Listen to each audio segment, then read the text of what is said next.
It's the incredible conclusion to a DNA case like no other. Yesterday, Christine came into court claiming Jimmy, a man she hadn't seen in 21 years, was the long-lost father of the son she gave up for adoption long ago. So a 16-year-old girl, alone in the world, basically, no one she could talk to, made this decision to give her son up for adoption. But Jimmy said there was one huge problem. I never had sex with Christine. Now, Torè tells his heart-wrenching tale of a childhood filled with fear and deprivation. She made me sleep in the tub, and while I was in the tub, I was crying out. I was like, I'm hungry, I'm hungry, I'm hungry, and nobody would come. And today, with a new DNA dilemma that could prove devastating. You said you were born April 27th? Yes. You said you gave birth April 28th. We keep on going back and forth over there. Could it be possible that he's not your son? Torè finally gets the answers that could change his life forever, as he finally found his real family. It's time for the truth. Yesterday, in Judge David Young's court, Christine Hubbard and Jimmy Lloyd, the man she says fathered her 21-year-old son, Torè Castagnier, saw each other for the first time in over 2 decades. Then Torè, who was reunited with Christine just 3 years ago, came face to face for the very first time with a man who might be his long-lost father, but who claims he never even had sex with Christine. Torè is now telling Judge David Young about his harrowing life as a foster child. So Torè, tell me a little bit about your life. Well, What was it like growing up? well, my first images was getting whooped with this little shower thing that you use when, you know, the brush thing. That was actually my first image, and I didn't know I was getting whooped. She would have me sit in the room. I would stand just like this. She would have my eyes covered, and I would just sit. I'll stand just like this. Was she, hold on a minute, was she a foster mother? Yeah. She had 2 other kids. Ms. Hubbard, when you gave your child up for adoption, did you give him up to an agency or to the state, or what did you do? My thoughts when I gave him up was that he was going to Dr. Thomas's best friend and his wife, and all those years, that's what I thought, that's where he was. I was imagining like coming up on my son and him being in college, you know, and not even knowing nothing about a mother. But that's not where you were, is it, Torè? And you finally got removed out of that foster home, I hope? She passed away. Well, what happened was she made me sleep in the tub, and while I was in the tub, I was crying out. I was like, I'm hungry, I'm hungry, I'm hungry, and nobody would come. And I was scared to get out the tub because I didn't want to get no whooping. So I finally got out the tub, and I looked around, and she was asleep on the couch. So I'm looking around. I'm like kind of scared. I was like, oh, she's right there. So I walked to my brother's room. My brother is hearing impaired. So he has the hearing aid. So I walk in there, and I wake him up. This is the brother at the foster home? Yes. So I wake him up, and I'm like, I'm hungry, I'm hungry. So we're walking around, and we're looking for food. She's still asleep, or that's what we know of.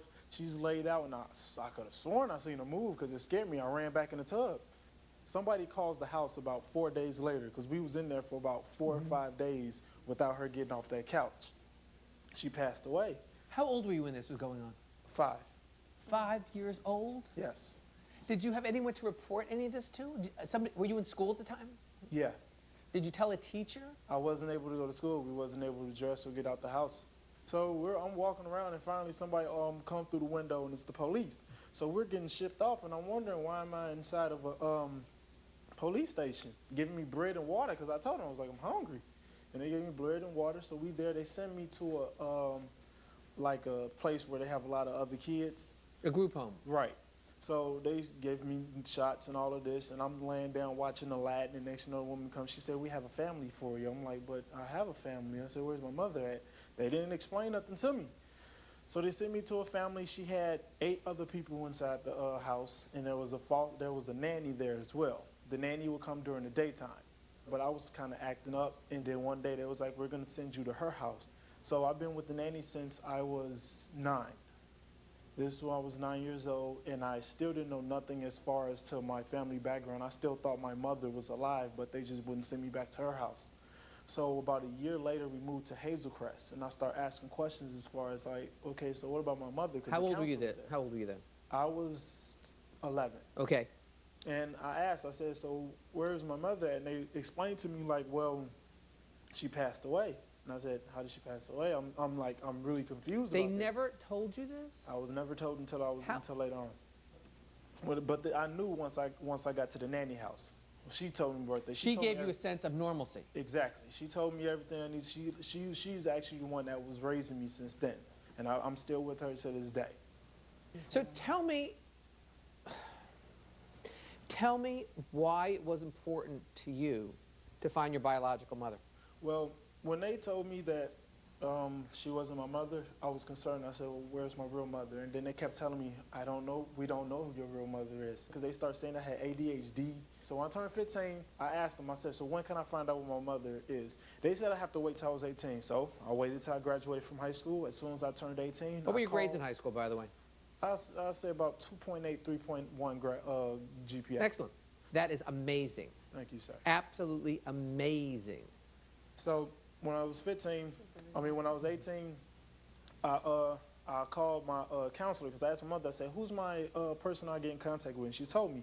So I called, and they was like, well, we'll send you out some information. So when I was given a name, I searched it up on the internet, and I searched up relatives, and I found somebody in Chicago. I went to Chicago, and I said her name wrong at first. And then the woman was like, do you mean Christina Hubbard? And I was like, yeah. She was like, oh, that's my niece. And I was like, I let her know my story. And she was like, well, if your story is true, then you're my nephew. So I was like, cool.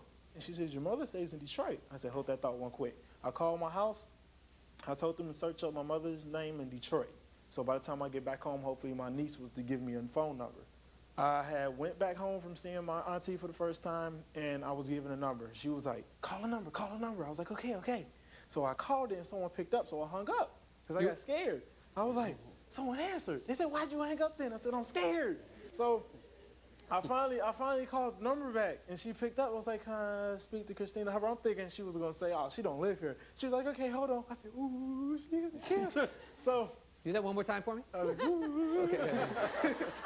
So she got the phone, and she picked up, and she sounded asleep. I was like, are you Christina Hubbard? And she said, yes. I said, have you ever lived in Hazel Crest? She was like, yes. I said, huh. I said, you know somebody's name? And I gave her the auntie name, and she said, yes.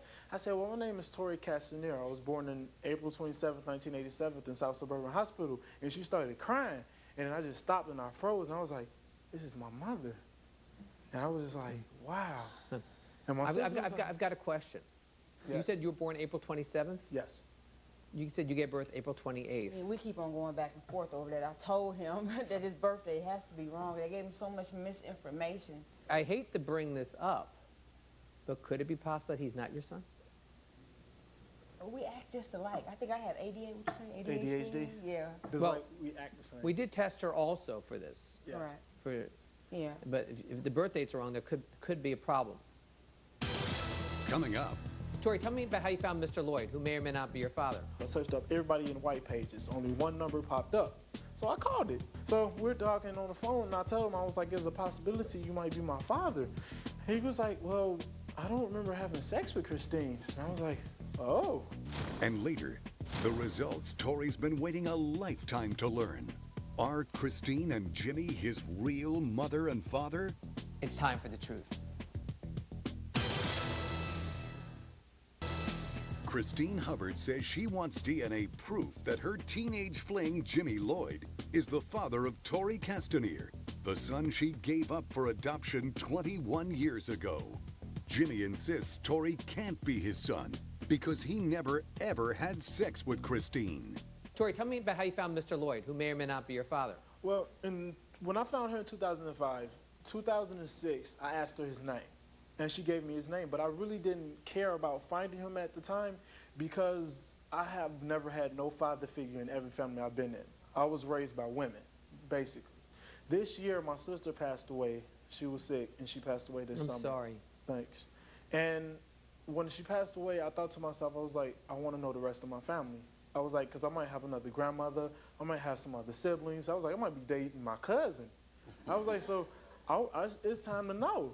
So I looked up his relatives. It was 3 names, him, someone else, and somebody else. I searched up everybody in white pages. Only one number popped up. So I called it. It was a fax machine. I said, oh no, this ain't gonna stop me. I wrote on a big piece of paper, I wrote a big, call this number now. I said, Jimmy Lloyd, and I wrote the other name that was on there. I said, call this number now. I faxed it, went to sleep, woke up, there was a phone call. And I was like, do you know somebody named Christina Hubbard? He was like, yeah, no, she got a brother named, and he told me the brother name. I was like, oh, yep, this him. So we're talking on the phone, and I told him, I was like, there's a possibility you might be my father. He was like, well, I don't remember having sex with Christine. And I was like, oh. So I called her on three-way. I was like, Mom, I got to talk to you. She was like, it's just important, I'm at work. I said, I got Jimmy on the phone. She was like, oh, hold on. So she got out, and they had a conversation, and he was like, he called me about 2 hours later. He was like, look, I understand you're 21 years old, you need closure. So he was like, if you find a way to get the DNA test, I'll be here for you. I'll do it. That's incredible, Mr. Lloyd. Torè, what do you do for a living? You work for the FBI, CIA, or what? KGB, what? I work for Famous Boys Records. I'm in a group called Famous Boys, and right now it's hip hop, R&B. Now, do you have a name? My name? Yeah. In my rap name? Yeah, what's your rap name? Blank Legacy. Blank Legacy? Yes. Blank Legacy. Tell me about that. Legacy is something passed down from generation to generation, of course. And basically, my legacy will have to come from my father and my mother. But seeing how I was put in different family, from family to family, I've never had a father figure and always been going, keep going, it's like I've been raising myself. Still to come. How are you going to feel if you're not the biological mother to Torè? I think I'd be crushed. Torè, how are you going to feel if Miss Hubbard is not your biological mother? Words cannot explain the anger and the disbelief. I cannot wait any longer. Dr. Baird, can we have the results? Is Miss Hubbard the biological mother to Torè? And later, Torè finally learns the truth about his father when the final DNA test results are revealed. I've determined with scientific... Torè Castagnier, who was put up for adoption at birth, is in court to find out if Christine Hubbard, with whom he was reunited only 3 years ago, is his biological mother, and if Jimmy Lloyd, whom he met for the first time ever just yesterday in Judge David Young's court, is his biological father. Mr. Lloyd, Yes, sir. how do you feel about this young man? His story is amazing. Do you think he could be your son? I really don't think so. Ms. Hubbard, there was a DNA test that we did on you. Right. How are you going to feel if you're not the biological mother to Torè? I think I'd be crushed. DCFS will have some explaining to do. For real. They might. But Torè, how are you going to feel if Miss Hubbard is not your biological mother? Words cannot explain the anger and the disbelief But what will your heart tell you? that she's still my mother. Okay. What about establishing a relationship with Mr. Lloyd? Would you want to do that? Sure. You are a hero to me. Thank you. And I think that we owe it to you to get these results, to see if, in fact, Miss Hubbard is your biological mother and is Mr. Lloyd your biological father. It's time for the truth. I cannot wait any longer. Dr. Baird, Hi, Judge. how are you? I'm fine. Can we have the results? Is Miss Hubbard the biological mother to Torè? Based on the DNA testing performed, we've determined that Christine Hubbard is the biological mother.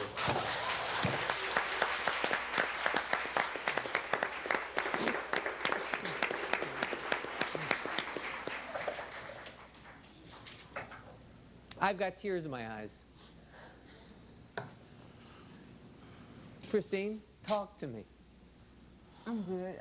We was both scared, you know. We both had the same dream. I woke up and I called him and I said, I had a dream that, you know, he wasn't a daddy and I wasn't a mama. And he said, I had that same dream, you know. Torè, talk to me. Tell me, what are you feeling? What's going on? What's going through your body?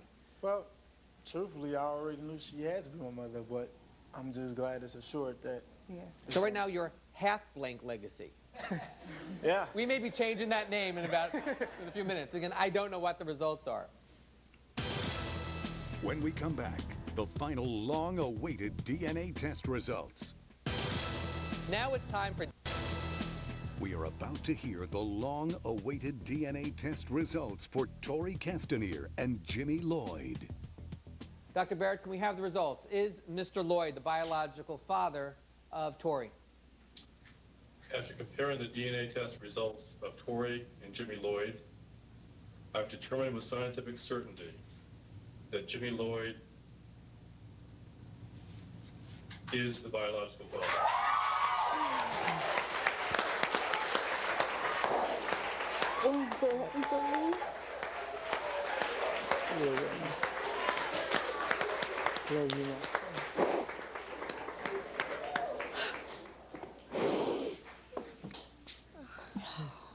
Judge is not supposed to get emotional, but I am.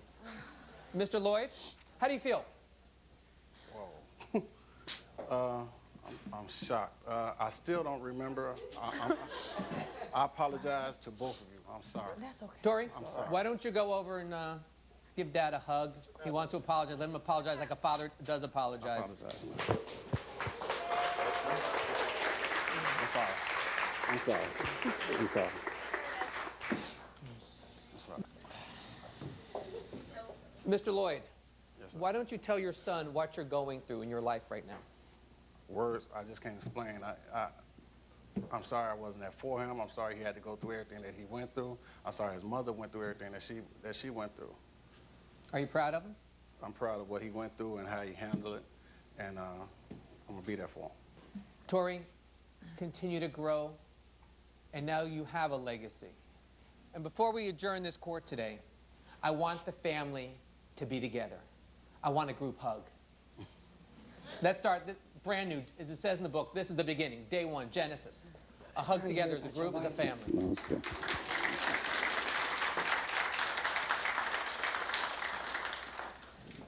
God bless. This case is adjourned.